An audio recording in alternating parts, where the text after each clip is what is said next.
Hello and welcome to Cleopatra. I'm Christy Bana. And I'm Lynn Molly, and we're two Middle Eastern comedy queens digging up the funny from the first generation experience. Our guest today is a hilarious comedian based in Los Angeles, and she is a roast battle champion. Please give it up for Sarah Fatemi. Hello, thank you for having me. Thanks for doing this. We're Also, so happy to have you. Huge credit, our friend. Yes. Major credit. These are two of my closest friends in comedy. I love them so much. Work friends.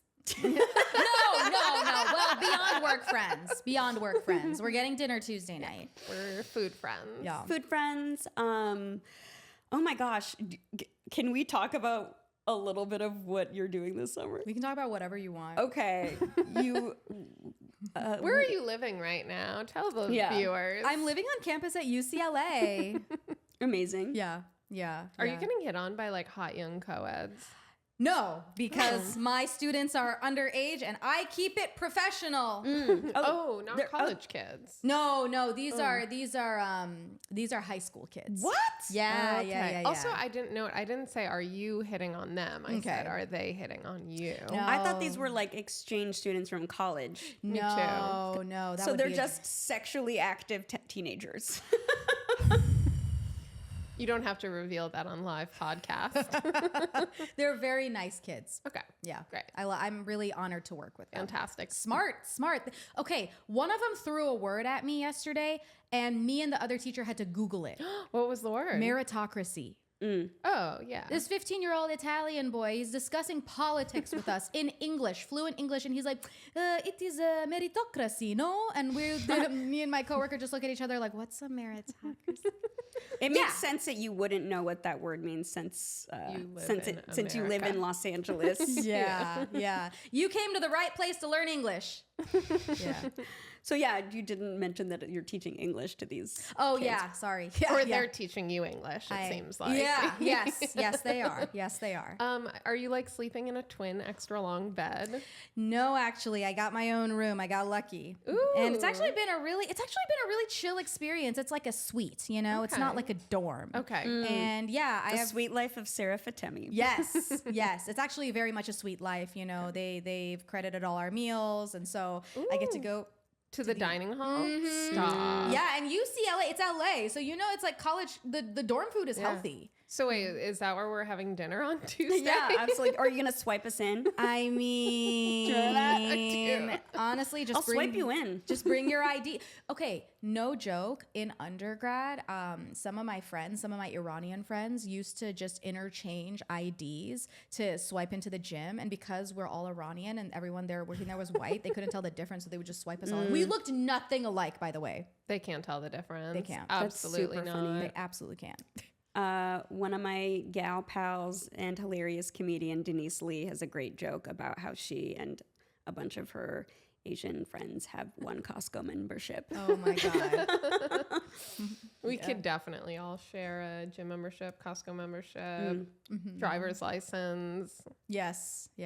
Sure. And it's on them, you know? I just love that you're living on campus because it reminds me very much of Strangers with Candy. It's just like you're just this 47-year-old and you're back in school. Yep. Yes, I am. But I'm getting my steps in because goddamn, everything is far from each other. Oh, absolutely. But it's a beautiful campus. It's a gorgeous campus. Yeah. I have so much fun, honestly. I love this program. I love this job. It's great. But you're not going to Ragers on the weekends. No, and Keggers. neither are my kids because they're kids.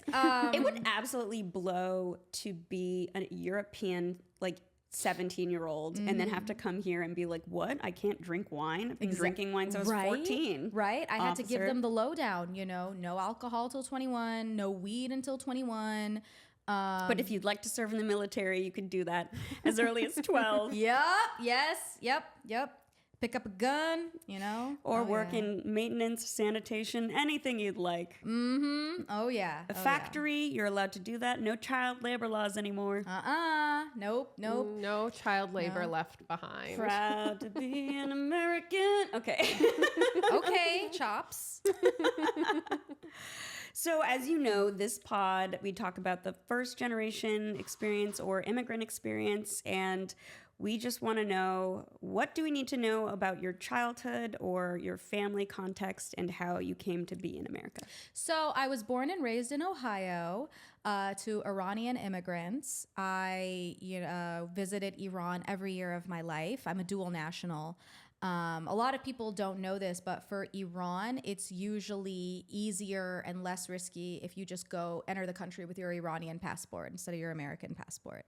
And yeah, I went there every year of my life up until a few years ago, and my whole family lives there. Yeah, and then I was in Ohio until after college. I came out here for grad school. And what about your parents? What was their life in Iran like, and why did they leave? My dad left before the Islamic Revolution. He came as a student, actually. And actually, you know how Saudi Arabia has an exchange program with the U.S.? I didn't know that. Oh. I used to teach Like English to Saudi students, too. Oh, yeah. It has like government to government. Like you can. I think so. Oh, okay, Yeah, Iran and America used to be best friends before 1979, Okay.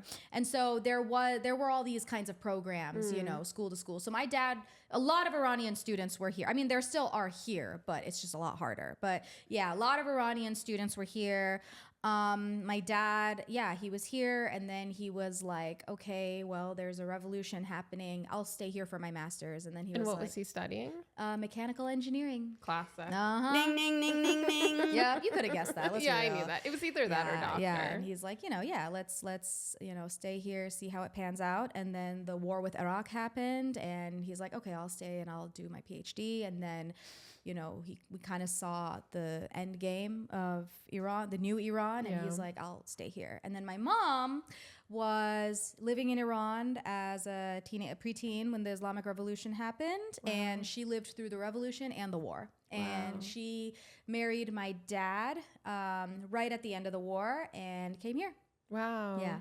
So how did they get put together? So my mom's mom, my grandmother, was on a metro in Germany where she made eye contact with another Iranian woman. What? Who happened to be my dad's aunt. Because, we can sniff each other out. Yeah, absolutely. Like, come on. And I've heard in Jewish culture they call it bageling. For us, I call it falafeling. I love that. Yeah. Falafeling. Yeah. Yeah. It's like, are you?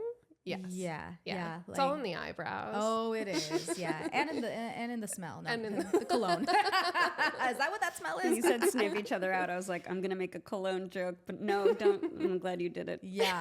And, they got to talking, and my dad's aunt was like, I have a nephew studying in America. And at the time, my mom was at the age where they were looking for a husband. And my mom was like, oh, he should meet my daughter. And so they exchanged information. And for a couple years, my mom and my dad were talking on the phone, and they were writing letters to each other. Wow. And then finally they met, just to meet, in Turkey. And they decided they liked each other and they wanted to get married. Oh, that's so cute.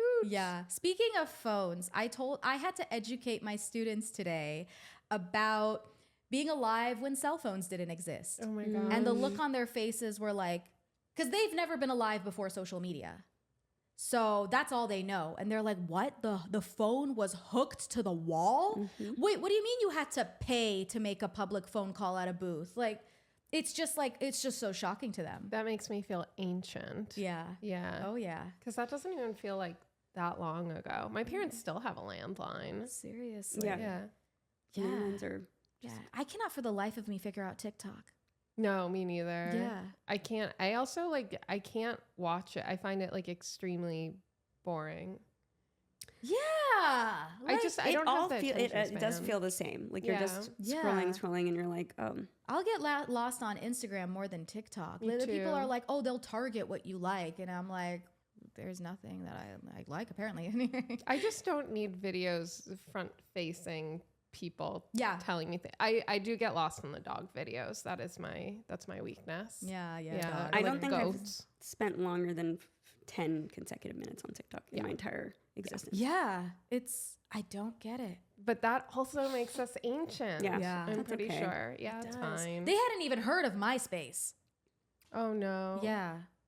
Now that was offensive in my We are opinion. in like a weird moment because we're older. We're all older than we feel. We are. But I guess everyone kind of. Well, you also live in LA. I mean, you've heard the term, 35 in LA is really 22 and 35 in the Midwest is really 42. Yeah. No, literally on my drive here, I was listening to the new hits playlist and I skipped on I must have skipped past 40 songs. I was like, this playlist sucks. I hate Gen Z. Oh no. I mean, Gen A. I'm Gen Z. Also, there's I completely forgot what I was going to say. Continue. Was it about TikTok or Oh, there's also like, I was going to say, it's like we're in Instagram, but then like anyone I know who's slightly older than me, they're all like stuck on Facebook. Right.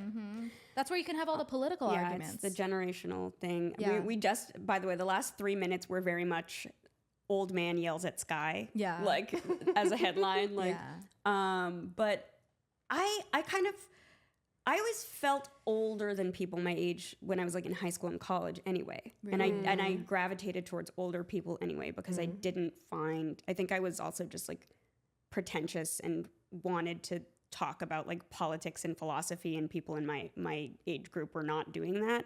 And that, everyone, is how I became a condescending twat. But I do think it matters who you're around, because my kids are so well educated on not just the politics of their own country, but the politics of America.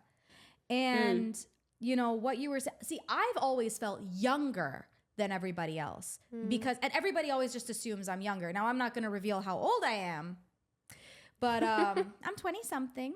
But, I've always, they're like, oh, you're so positive. Like, I haven't been jaded yet, Yeah. I'm going to knock on wood, and there's no wood. Yeah, but for real, I honestly, it's scary because like, my kids, they're like 14, 15, 16, and we'll be discussing things like pop music, and I'll be getting excited when I'm talking to them about something. Like, it's too much. Like, I have these cousins who are also teenagers, and my mom at one point was watching me converse with them, and she's like, Sarah, remember how old you are, please. Like, you would think that I'm one of them. It is confusing. Like, sometimes I'll be with my cousin and her son's in college, and she's maybe, I don't know how old she is, however old you have to be to have had a son in college. And I think technically I'm closer in age to her, but I feel like I'm the college kid. We're at that age where half of our friends are pregnant with their first kid, and half of them are so drunk on the bathroom in the club that they cannot get up. Well said. Yeah. I'm a little worried I'm going to get to like 50 and still love pop music and still be wearing short shorts. And girl, you should be wearing rules. No rules. Seriously, you should be wearing short shorts at 50. Show them legs off. Thank you. I'm not covering up ever. I'll be 90 with my tits out. I don't care. Okay, well, we can like hang out together because I'll need someone who accepts my lifestyle. Yeah. My leggy lifestyle. Yeah. You don't get old.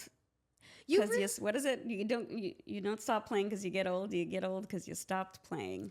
I don't know who said that, but that sounds great. But actually, I was just speaking to some of my friends yesterday, and we're like, isn't it interesting what the norm is now? All the teenagers, they're wearing crop tops. Crop tops are cute, short shorts. OnlyFans is kind of seen as not a big deal. Yeah. Whereas a generation, maybe older than us would think that's, am I allowed to say prostitution on camera? You can say whatever you want. Yeah, they would consider would say sex worker, but I'm not here to police. Sex. No, whatever. Well, they would use the word prostitute. I'm not here to police your language. I'm just here to respond to sex work. But I was just using the term they would be using. Yes. Yeah. And, like, think about the 1960s, the Beatles, right? Yeah. The mop top hair, but they were still in suits and everyone thought they were so rebellious and inappropriate. And it's like, what's going to be considered rebellious 20, 30 years from now? I have no idea how either. Yeah. And I also feel like what's going to happen with social media, because it's either going to be like Black Mirror, our entire worth is valued on how other people rate us, or it's going to implode, right? Yeah. Those are the two options. Right. Yeah. You know what's coming back, funny enough? Yeah. Like, I have a lot of answers to that. I'm like, repressing women's rights? That's coming back. Oh yeah, that's coming back in a big way, I baby. thought you meant bell bottoms. I was going in that direction. Well, you know, the regular camera. Yeah. Yeah. I mean, I have a film. record You player. mean film cameras? Oh, Or yeah, just that. like bigger cameras, you mean? Not big, but like this size. Yeah. Yeah. And they take really bomb photos. Like the iPhone could never. Yeah. I mean, of course. There's also that like fun anticipation of like, how did the photos turn out? And then you have to wait a week or two. Yeah. And then you get them back and you're like, yeah. Yeah. I think I like that we were the last generation to have landlines and no internet growing up. Yeah. And I think we at least had a modicum of delayed gratification, you know? Yeah. I think we really got the best of both worlds in that respect. I just read an article. I hate to say that I'm still reading this news source, but in the New York Times, that was The failing New York Times. Yes, they are failing us deeply, but I still need my news. But it was about how like raw dogging has evolved like linguistically to mean more than, you know, the original meaning. And now people are like raw dogging flights where they're like not watching TV. They're not like on any kind of like device and they're just staring out the window. So you mean the way humanity was intended to be? Yeah. I mean, I think if you're really raw dogging life, you might not be on a plane. Yeah, But exactly. Yeah. They're raw dogging the plane ride Yes, by watching either exactly. the map or just looking out the window. Yeah. I've heard of this trend as well. And like, maybe we are. I mean, it's good to take breaks. You know, I teach not just international kids, but American kids as well. And I've been in schools where the entire day, subject by subject, it really just all takes place online. Like there are actually, in most schools that I'm in, the kids don't bring backpacks. They just bring a Wow. laptop. I remember so distinctly my middle school career holding like 7 books in my hand from class to class and like a clarinet and my gym clothes and like I balancing remember it. that. Yeah. Oh yeah, Yeah. good And- workout. And Great workout. the degree of popularity and acceptance was inversely proportional to the width and thickness of your backpack. Oh yeah. And I was the kid who like, I literally once put my backpack on and then fell backwards because there were so many books in it. Girl, I And had tap shoes in there. It was bad. Oh my gosh, you did tap. Absolutely. Me Amazing. and Paula V. Ganolin. yeah. Oh, that's so funny. I did ballet. I did that as well. That's awesome. Yeah. That's awesome. Yeah. That's great. so tell us what it was like growing up in Ohio. You know, it was tough, kind of. I mean, I had a good childhood. You know, I was somewhat privileged, you know. I mean, family was middle class, but, you know, I always say, though, with Middle Eastern people, it's like, sure, we were middle class, but I feel like they spoil their children. they did. We're They like really middle did. class, like princesses. Exactly. Oh, yeah. Because it's like they don't have a lot, but everything they have is for you. Exactly. Yeah. Exactly. It's honestly, yeah, you know, my parents were amazing. My family was amazing. I will say, I do believe that I had low self-esteem because I wasn't around people who looked like me. Of course. And that really affected the way I viewed beauty for so many years. I thought my hair had to be straight. I thought I had to have light skin. I thought I had to be blonde. And those women are beautiful too. Yeah. But I really didn't feel attractive until I moved out to LA. And, you know, of course, No one said that ever. I know, right? And girl, I haven't had any work done. I'll be Everyone- straight up. Everyone's like, I moved to LA and was like, oh no. No, I moved to LA and I was like, brunettes exist? And there is a big Iranian population out Right. here. Yeah, so yeah. yeah. So, you know, I'm suddenly Oh, yeah. getting It totally hit. follows that like you come here and you're like, oh, okay. They call Yeah. it Tehrangelis for a reason, Yeah. but I'm just laughing because everyone else is usually like, everyone here is so attractive.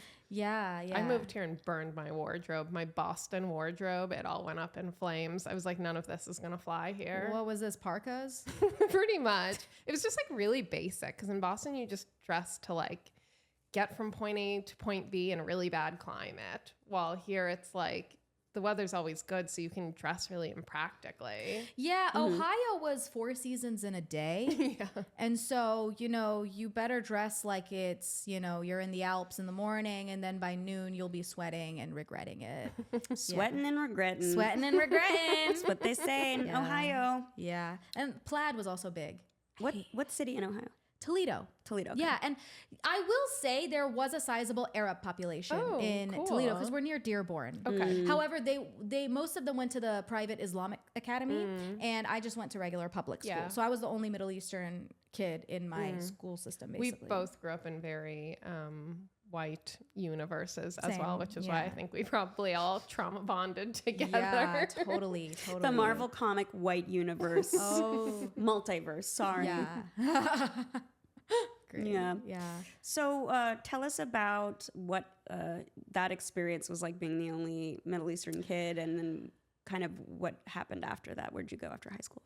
So the experience as a Middle Eastern kid, for the most part, I would say with other kids, I mean, the ignorance was very minimal because, they just saw me as another kid. I would say as far as racism, this is interesting and a lot of people don't know this, but a lot of Muslim and Middle Eastern people discuss their life post 9/11 and how it changed, racism, being discriminated against. Iranians have been dealing with that since like 79. Because remember, because Iran, of the specific, Iran, it's already a government that's claiming death to America. And so even before 9/11, my mom would always tell me like, okay, don't mention to anyone that we're going to Iran this summer. And when we're in Iran, don't mention that you're from America. Wow. So I've always So you've always been a double agent. Yes. Yes. Absolutely. Tell no one. Yeah. 9/11 just kind of, I almost said enhanced that, but just almost brought it to the forefront. Yeah. So what was that second part of the question? Oh, and then what did you do after high school? I went to college.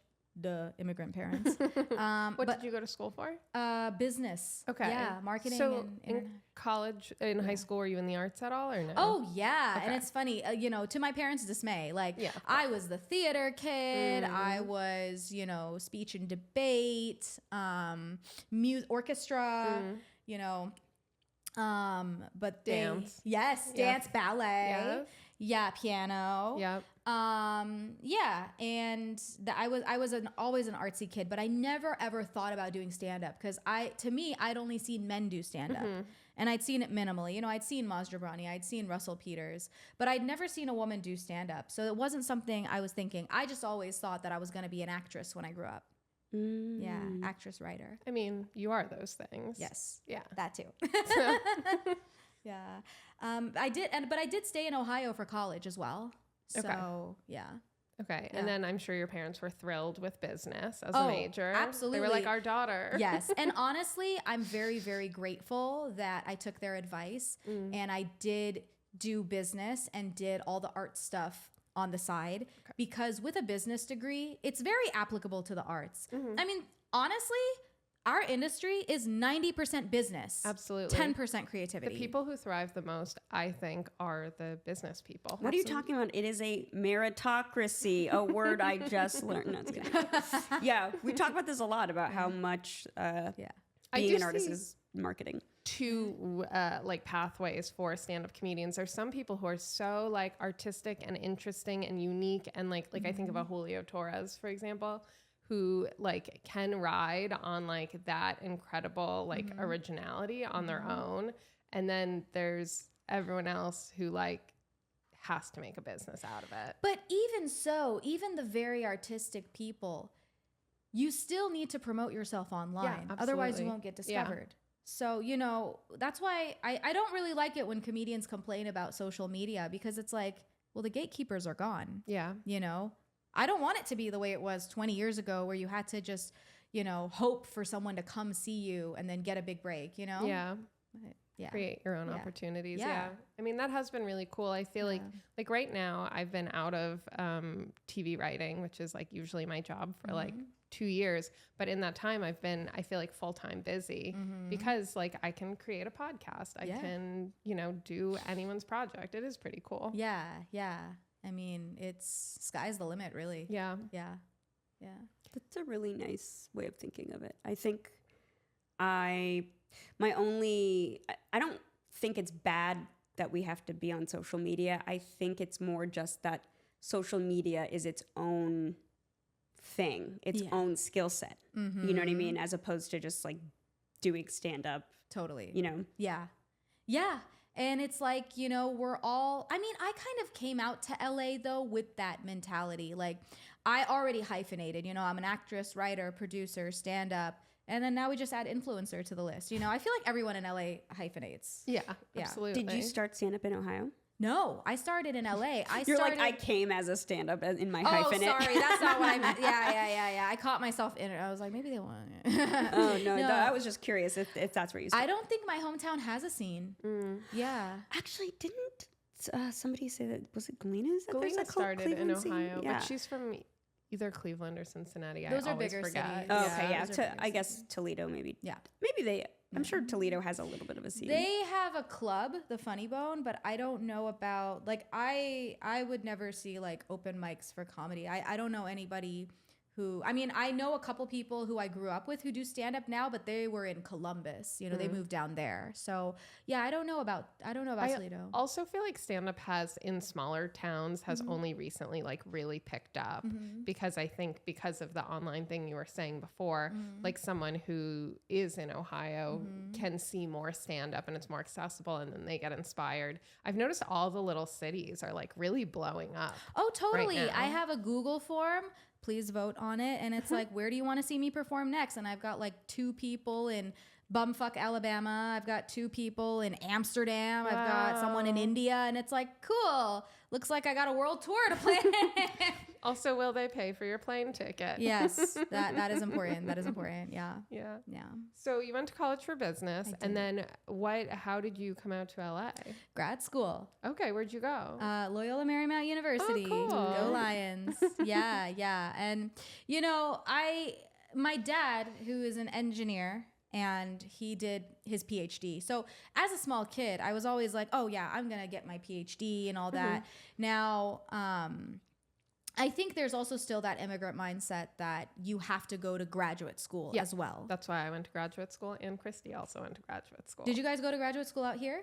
I went to USC. Okay. What about you? I did law school at Berkeley. See, but you guys didn't grow up in California. I did. No. Oh, was Berkeley near where you grew up? I was born and raised here in LA. Oh, okay. So it's like, relatively close. It's not that far. It's an hour plane ride. Okay, but isn't it kind of like a slick way of moving out to LA? Yeah, because for sure. yeah, I mean, there's no way my parents would have let me come out here on my own and just find a job and figure it out. You know, I'm lucky that it's a Trojan horse into LA. Yeah, yeah. And it's like you have a, what do you call it? You have a place already, you know, and like a foothold, like an anchor. Yeah. Also, of all the schools I applied to for grad school, USC was the best one. And you know how Middle Eastern parents are. They're like, my daughter will go to the best school. Speaking of Trojan horses, you were like, and it will be so. The and Trojans. make dick jokes at night.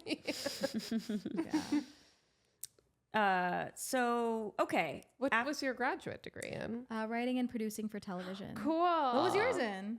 It was screenwriting and fiction writing, like short fiction. So like same. Yeah, like an MFA. Cool. Yeah. Yeah, same. Yeah, cool. So they were supportive of like entertainment industry. They were once I got my business degree. My dad still, when he found out I was doing stand-up, he's like, okay, it's a nice hobby, but don't put all your eggs in that basket. Don't really put your focus on that. But I think he really came around when he saw me perform for the first time 3 years ago. And also I got on this Iranian, it's filmed in London, but everybody in Iran watches it on the internet. Yeah. And it's called Sina Valiullah, and it's basically Iran's Jon Stewart. Oh, I think I watched this clip, right?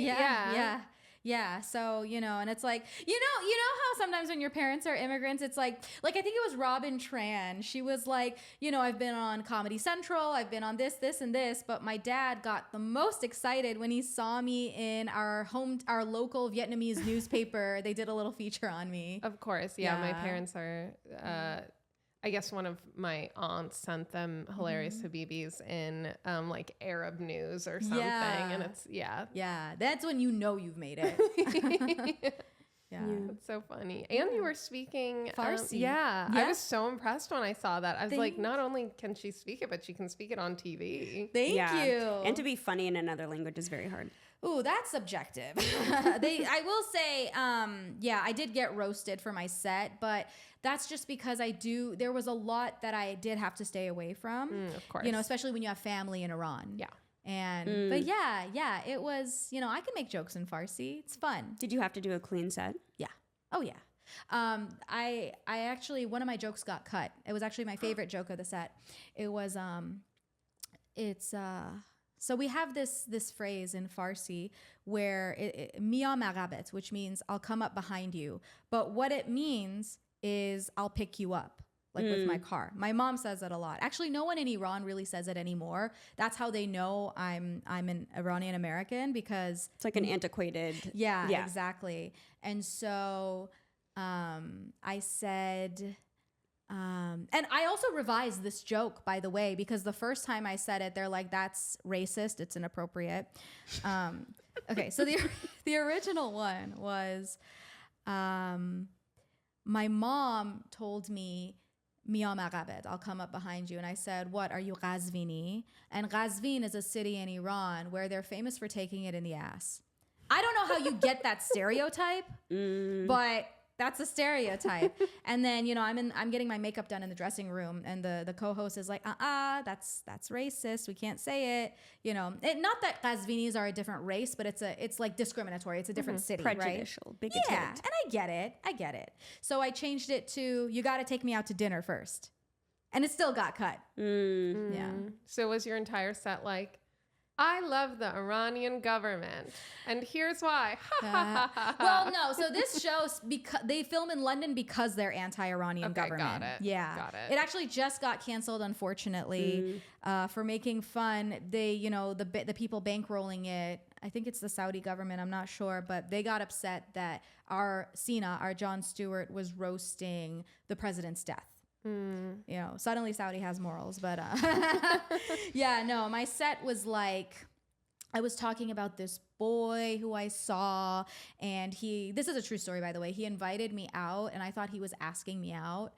And when I got there, he was with his other friend, and they had invited me as like their entertainment, not as a date. Like to do jokes all night? Yeah, they didn't even pay for my drink. Excuse me. Yeah. And then, you know, he probably thought like he could get away with it, but then we ended up at LAX together. We ended up on the same flight to Germany when I was going to Turkey 2 years ago. 13-hour flight. Did he buy you a drink at that point? No. Oh. Rude. Yeah. Oh, Turkish Airlines, though, their drinks are fire. They come in those little bottles. I just flew Turkish Air. Oh, I love it. Yep. Direct LAX to Istanbul. Oh my gosh. Did you like Turkey? I loved Turkey. I love Turkey. I would like always like try to orient to where Syria was and wave at it. Oh. One day I'll go back. Yes. I want to go to Syria so bad. Oh, it's so beautiful. My grandma's been. Yeah. Yeah. There's love so many places. Like Beirut I want to go to. Oh, me too. I love the Lebanese. I mean, I grew up near Dearborn. I got my Lebanese homies. And the food, oh my goodness. The shawarma. The Levantine does shawarma best. Let's just say that. Yeah. I'll accept it as the token Levantine in the room. I'll accept it. Yeah.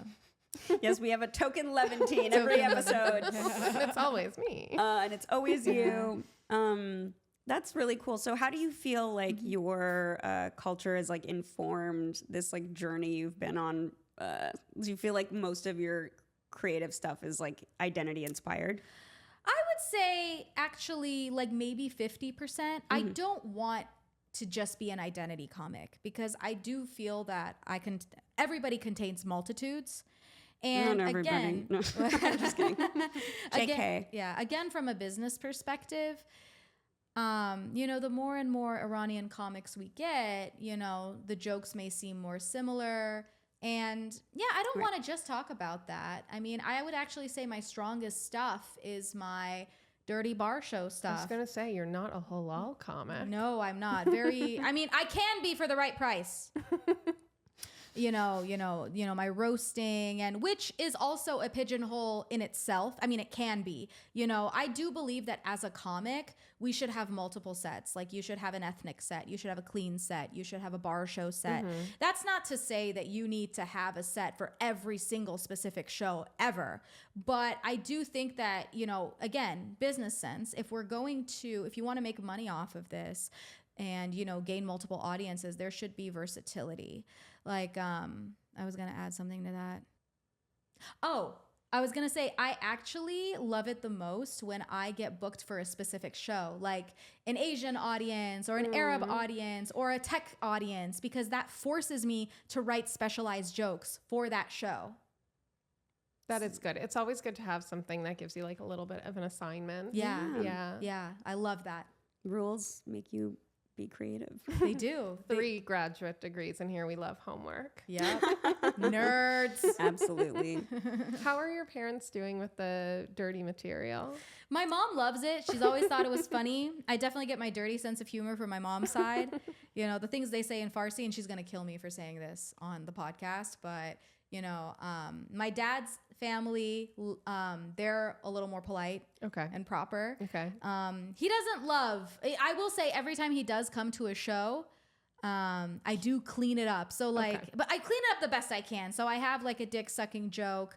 But I change suck their dick to perform oral sex, perform fellatio.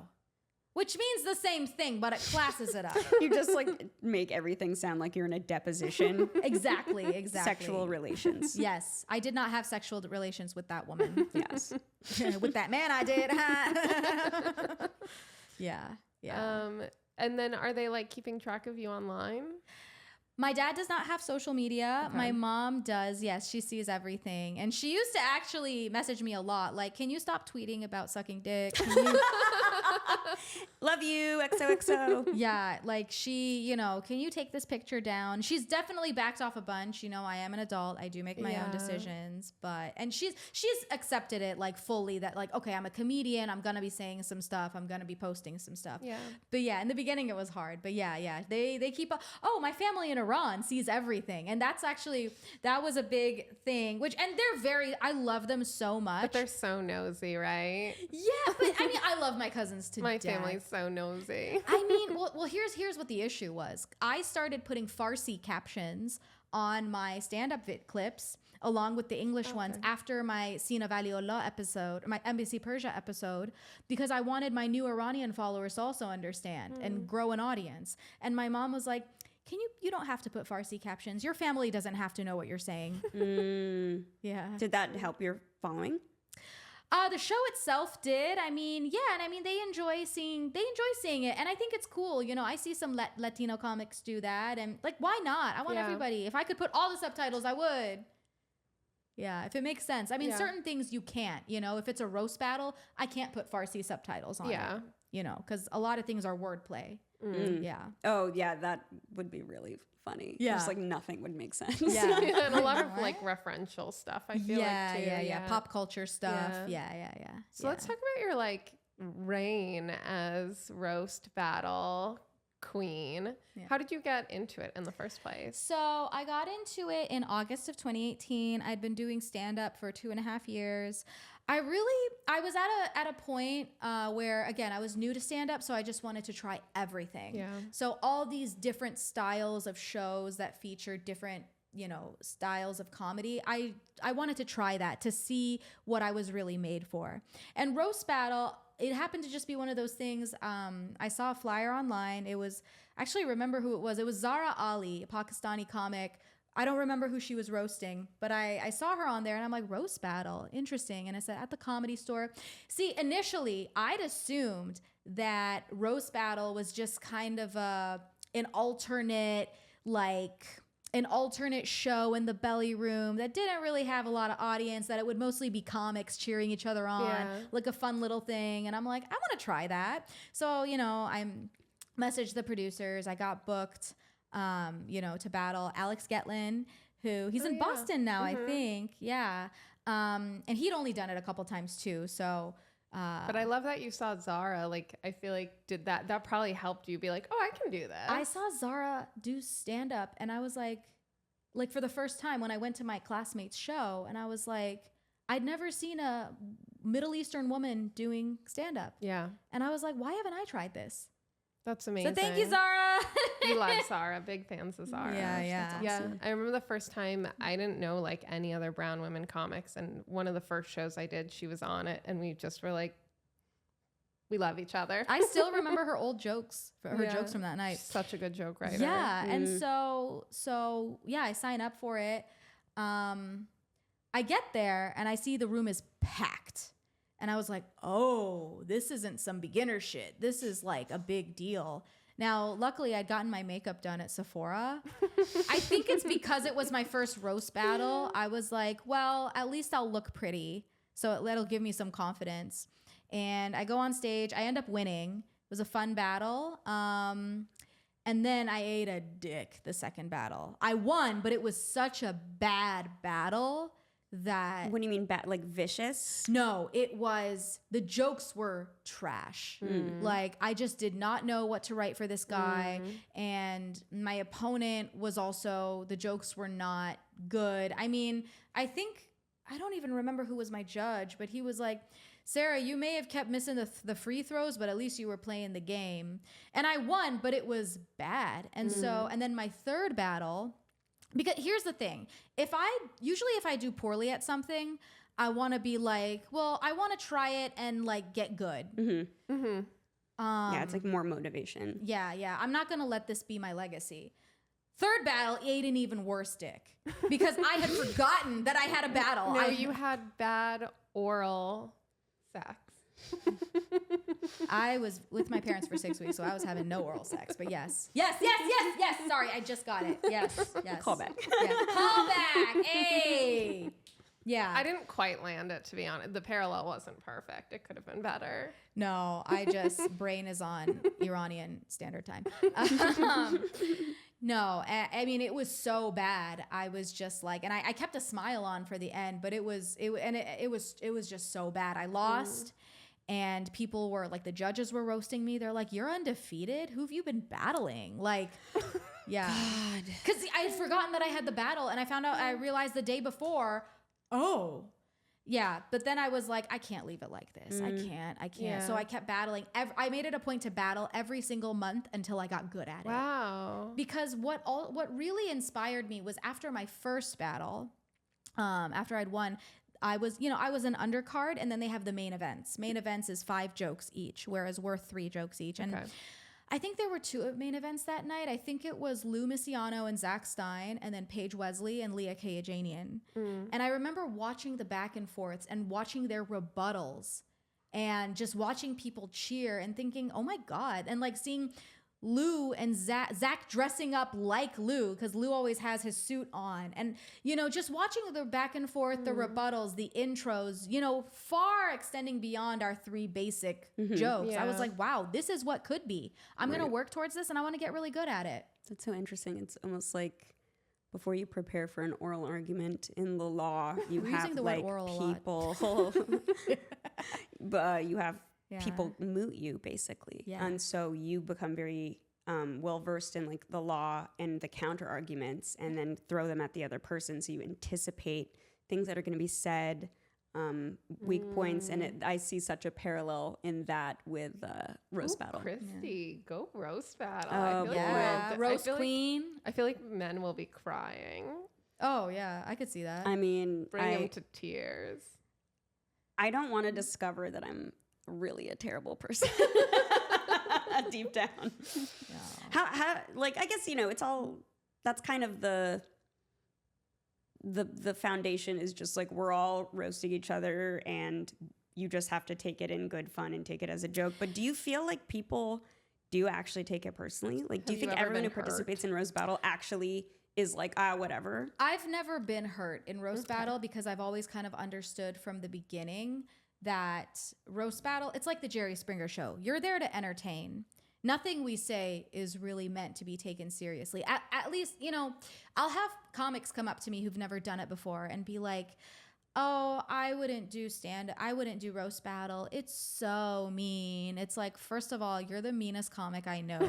You talk shit about comics behind their back. You're mean off stage. Yeah, exactly. On stage, it's a performance. It's not even so much about being mean as it is about being clever. Yeah. You know? It's like almost like professional wrestling. Where Exactly. you're just like, this is a dance. Exactly. And, that night that, my third battle where I took a really big dick, really bad, where I really fucked up, and the judges were roasting me. The judges were still really nice to me after. And so that's what made me realize, oh, this is all really just for this is a performance. Yeah. Isn't the point to find a clever way of attacking the low-hanging fruit, kind of? Yeah, exactly. And yeah, I mean, I think a lot of comics, people in general don't understand that. Like, I'll have comics come up to me and be like, I want to battle this person. How do I find out what they're insecure about? How do I get dirt on them? And it's like, you're not really supposed to do that. Yeah. I have heard about people doing that where like somebody was like, this is off limits. And then somebody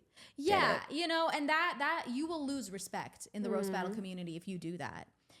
I meet up with all of my opponents beforehand, and we all exchange information, and we tell each other what's off limits, and, we respect it. Because it's not about hurting people. It's about being clever. Because what are you getting out of hurting someone? Yeah, I don't want to ruin their life. Well, they think that like the worse it stings, the funnier it'll be to everyone else. And that's the wrong way of looking at it. Yeah. Absolutely. Yeah. And honestly, roast battle really helped me become a better performer and a better writer. I used to be so awkward on stage. I used to be like this with the mic. I used to not know what to do with my body.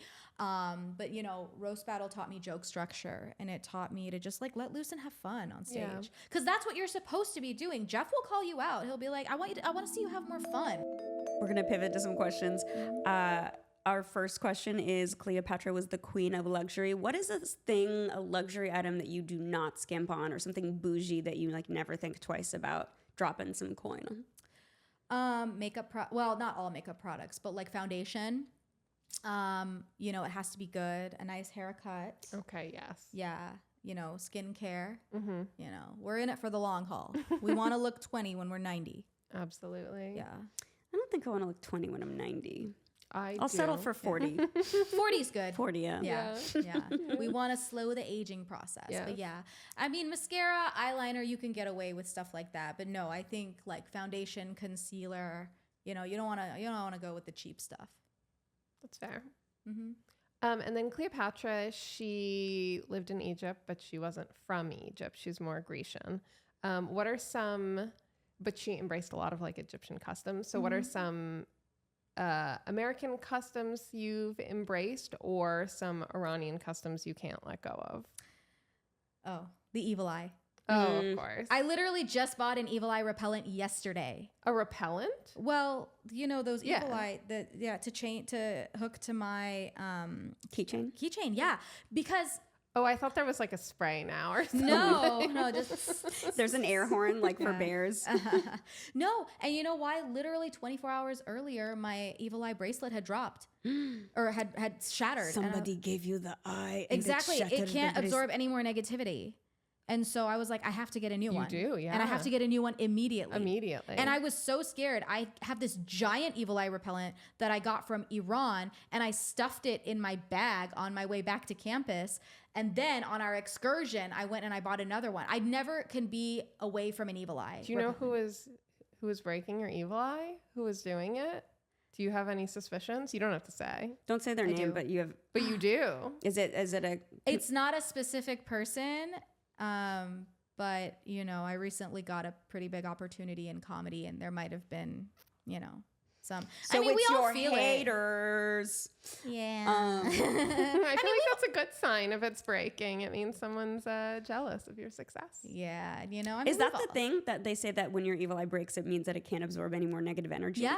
Okay, that's not like a you thing. That's like everyone thinks like, okay, when it breaks or when you lose it or something. Yeah. Okay, wow. Yeah. I didn't know that part. Yeah. I knew about, it's funny, we talk about it a lot in our house, but we don't have evil eyes everywhere. We're just like, yeah, it do be like that. It sucks. Oh, well. But like, I think we're very much more like just pray and do the sign of the cross and like God will protect you kind of a thing. Yeah. My mom also says in Iran, at least, you can also put salt in your pocket. Yeah. I love that. I mean, that's just good sense. Yeah. Yeah. I did just come up with like a business model for us where we're going to take like mini evil eyes and we're going to put them in a spray bottle with some like rose water, dilute that, call it evil eye repellent and sell it at Sephora for like $45. Do it. A spray bottle. And this is how we are going to make our money moving forward. I think that's great. That's great. Yeah, I think great. it would. I think this is great. We've spoken about how white people do a really good job of taking other cultures and then just marking up. We had Jenny Yang on the podcast and she was talking about how moon juice takes like ancient Chinese herbs and makes them like $20 a packet or something. So we could do that for our culture. This is our business now. Yeah. Yeah. That's great. I will support it. I'll be your great. poster girl. Yeah, we need like influencer marketing. Yeah. So Do you have any evil eye stories? Yeah, actually. I had this Lebanese friend. This is back in college. And, you know, she was really upset that she was just staying in Ohio for winter break. 3 weeks of depression and cold and snow and ice. And I was going to Iran like I usually did during that time. And I was so excited and I couldn't stop talking about it. And I know she was like really like, ugh, cool, have fun in Iran, I guess. The moment I stepped off the plane, like I actually remember feeling it on my forehead as I was walking down. We landed in Tehran. I got so sick. I got sick on the taxi ride to my grandma's house, and I was sick for like a week where I was just holed up in a room. wow. Yeah, in Iran. Yeah. And that's when I was like, shit, the evil eye is real. Yeah. Yeah. Oh, wow. Yeah. So funny. We had them all over our house growing up, and I never really thought about what they were about. And I took a bunch of them with me to college, like not even thinking why. And then now it's become such like an icon. Yeah. A literal EYECON. Yeah. Yes. That's the name of our brand, Icon. Icon. Oh my gosh. But it's spelled I-E-Y-E. That's what I'm Oh, saying. got it. Yeah. Love it. That was That's the joke the I was trying to gel make. Got it. Got it. I thought you were doing an emoji joke. Oh, no. That's so interesting. So you feel like it gave like you some nice juju. Yeah. Yeah, you know, and it's like it's very much, some people in Iran take it to extreme lengths, like some very, very religious people. You know, my dad is from a pretty religious area, and it's like a lot of those people are rich, but you would never be able to tell because of the way they dress, because of the cars they drive. You know, my mom knew some people who they owned like so much beautiful, expensive furniture, but it would all be in the basement. They would never use it because they didn't want, when they had guests over, to see it and evil eye them. And it's like, at that point, it's like, why even have the furniture? Yeah. Right. Yeah. I mean, I'm all about not necessarily like wearing your wealth all the time and whatever. And it's not even necessarily just wealth. It's also Good fortune. yeah, exactly. Like telling Opportunities, everybody about, you know, I like to, when I get a good news, when I get good news, I only like to tell my close friends who I know will be genuinely happy for me. Yeah. And then I don't like to really post about it or tell people until it's like, I have to, Yeah. basically. Yeah, of course. Yeah. Or until it already happens. Yeah, you don't want to jinx it, and you also don't want to. I mean, also just on a very pragmatic level, you can always tell who your close friends are based on like who is genuinely happy for you when something good happens. Yeah. And then also who you want to share your good news with. Exactly. And I will also like to clarify, it's not even necessarily that some people are jealous and wish ill intent. For some people, it's just, you know, it breaks their heart. Like they're like, oh, it's not that they're jealous, it's that they're envious. And it's like they're like, oh, I wish I could have also had that, you know? Yeah. So it's not necessarily always in the intent to like actually evil eye. But Oh, yeah. I think that's actually a huge thing, is that people don't. The thing about the evil eye is just somebody looking at you with envy, not saying like, I'm cursing you, but it's not the intention to curse. It's just the energy of whatever. And who knows? Who knows? And that's why it's a double-edged sword with social media, because it's like, on one hand, you don't want to, on one hand, when you post, you're telling the whole world, in our industry at least. But on the other hand, work begets work. So it's almost like you're required to post about the good things that you're getting. Yeah. Absolutely. So you just got to be strategic about it. It's also interesting. Like, I feel like as I've, like gotten more and more successful, and by no means like wildly successful, but you are. Stop being humble. Thank you. It's funny how some of your friends, you see them and they're just like full on board for the ride, and like all your wins are their wins, and they're such your champions. But then you also start to see some that start to like kind of like fall off the map a little, and like are just like very much like don't want to be like a part of this success you're like happening. Nancy Pelosi clapping. I've never really. Sorry, do you guys remember that? Okay. No, but I want to Google it now. 2020 State of the Union speech. Trump is blah, blah, blahing, and Nancy Pelosi is in the back going, and it became like a meme, and now it was a very condescending, like, good for you. That's hilarious. That's my new meme. I love it. Yeah. Your new old meme from 4 years ago. Yes. It's all right. It's evergreen content over here. This is how you can tell we're old. Or I'm old, I guess. I don't know.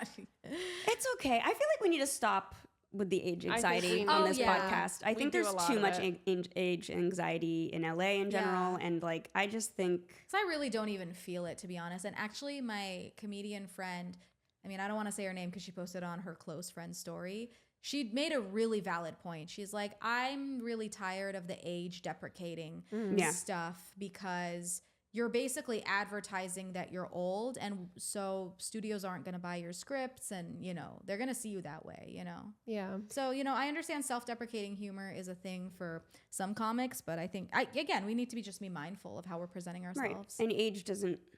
Yeah, ageism is still a thing that you're not allowed to discriminate. Yeah. And obviously, like, people treat you differently in general, especially Hollywood, whatever. But I also do think that just internally, I never once felt any age anxiety until I moved to LA. And I just didn't think about it. And I always just thought of age as like, ooh, I'm getting more seasoned, especially like as an attorney. I'm like, oh, I feel, I felt like the more years I had, the more credibility I had. And so I would never thought of it. I never feared aging. And then only now in this, just being a part of this industry and joining like later in life, I am so much more cognizant of it. And I'm like, oh, I get that it's a bad thing to like, and so I just think that that's why the oldest fucking thing you can do is yell about your age and then pretend to not. You know what I mean? That's like that's the sign that you're like, and I'm guilty of it too, where we're like, ha ha ha, I'm 30 something, Yeah. But I'm more saying this because of me, not because of you guys. I'm more just like trying to snap myself out of. I think this is a good practice for all of us. Yeah. I think it's come up a lot on this podcast, and it is something that I like. We're younger than a lot of people, and it's like, how you feel when like a comic goes up at an open mic and they're like, oh my God, I'm getting so old, I'm 23. And you're like, I've never heard anything dumber than what you've just said. I feel like there are people who, if we say that on stage, are going to be like, oh, these stupid 30-year-olds. Right. That's why you don't say your real age and you splurge on those skin products. But going back, you're only as young as you look. You're only as young as you spend on those. Actually. I mean, I don't know. I feel great. Like I said, I mean, I get along a little too well with my high school students. So, Right. And so I also just, I feel like we should create space for ourselves so that we don't perpetuate this idea that we're all falling off a cliff as we speak, and we're all on the precipice. I'm watching it came out a while ago, but the Ryan Murphy feud with Jessica Lange and Susan Sarandon. They both portray Joan Crawford and Betty Davis, and so much of what was going on in the late 50s, early 60s, and just part of all of Hollywood is grappling with age if you're a woman, but like truly such a challenge for people 50, 60, 70 years ago, I mean, this is the oldest I've ever been, obviously. And this is the youngest we'll ever be. Yes. But I feel the greatest I've ever been because too. I started working out, like, you know, doing really, you know, Barry's boot camp last summer, eating healthy. If you take care of yourself, you're going to feel fine. And I feel like I spent my entire childhood, and we all did, like hating who I was, hating that I was different than other people. Yeah. And now I don't hate myself for that. Yeah. And it's like a way better way to live. Like, I wouldn't go back to childhood. Same. Yeah. I would go back to 19, though. That was pretty cool. To what? 19. To 19. It was pretty I cool. wouldn't even go back to yesterday. Chilling. That's funny. Why? What happened yesterday? No, I'm just kidding. So that kind of brings us to our last section where we talk about the deeper questions. The first one is basically if your life were a movie or a TV show, or you could do a crossover of two is generally what we ask. What would it be? So like blank meets blank. If my life were a movie, Yeah, or like a crossover episode of two TV shows. Broad City for sure. Nice. And Seinfeld, because everyone says I look like Elaine Bennis. Have you ever done that as a Halloween costume? That would be Oh, yeah, fantastic. yeah. What's like her Very Elaine. iconic outfit that everyone? Her would iconic know? outfit is like a long ankle-length floral dress with Okay. little glasses and then like white socks. Oh. Will you send me a picture? I'll advise you offline. Thank I have you. a friend who did, I feel like, a long black like blazer. She did Elaine once. She could do that. I think Yeah. the most iconic is the dress. Okay. Yeah, maybe I'll do that this year because I'm all out of ideas. Cute. Yeah, that would be super I've done cute. Princess Jasmine twice. I always think of the best Halloween costumes like in November or like June. Yeah. I have a Google Doc, so Oh you my got to have a God. Google Doc. I already did. See, I already did Blew Princess through it. Jasmine twice. I did Jennifer's Body twice. Oh, Megan Fox, my icon. Why? Because she was a brunette when I was in high school. And I was like, she makes brunette girls look good. Absolutely. Yeah. Megan Fox, she's got to have some kind of ethnicity in there. Does she? No, No? she's just white American, apparently. She's got some, I don't know, some spice in her, I feel. Yeah. There's something there. Right? Something there. Yeah. Well, Yeah. 23 and me her the Yeah. next Yeah. episode. Yeah. Yeah.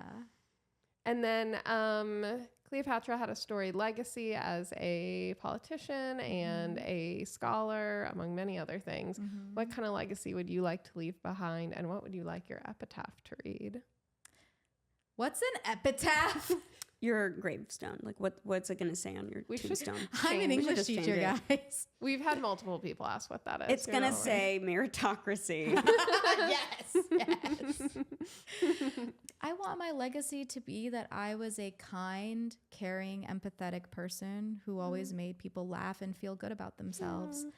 And I want my epitaph to read, big ass, even bigger heart. I love it. Yeah.